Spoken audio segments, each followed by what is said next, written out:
Well, we're back harvesting at Overbury on August the 23rd. We're right up on the top of Bredon Hill, and it's been a pretty good drying day today, which have been, to be honest, very few and far between.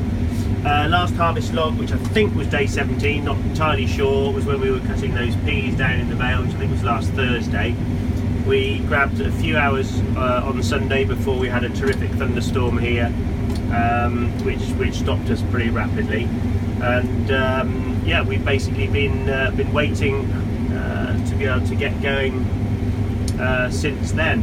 The moisture when we started today was about 19.5%. Tested it first thing this morning and it was 23.9, so it actually dried fairly well, and we're down around 17% now. Sun has just disappeared over the horizon, over the Malverns over there. So this is Zulu wheat. It's a biscuit wheat, which will be milled, made into flour, and then processed into biscuits, breakfast cereals, that sort of thing. Really, yields are okay for up here on the hill, on the Cotswold Brash, doing quite nicely.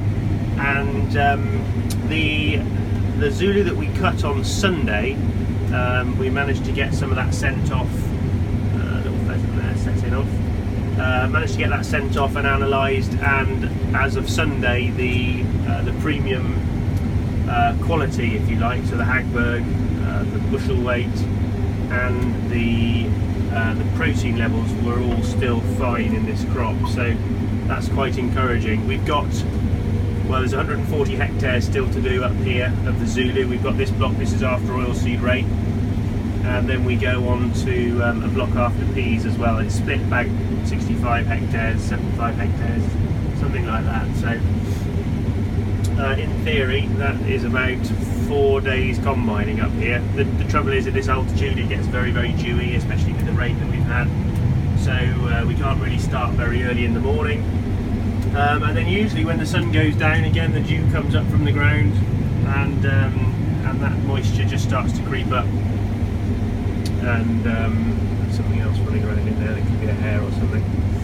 That moisture then just starts to creep up, and that inevitably stops us, or it makes the straw very, very wet, that the combine struggles to sort of thrash it all out. So we're a little bit limited, but when we can get going, we'll try and keep going.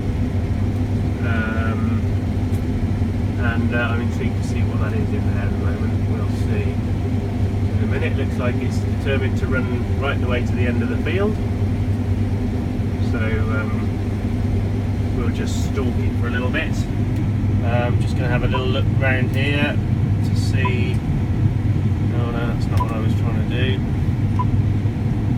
That's what I was trying to do. 70% grain tank, so we should probably make it to the end to have a look at where we are. This is what we've cut so far. Anything in the green is really good.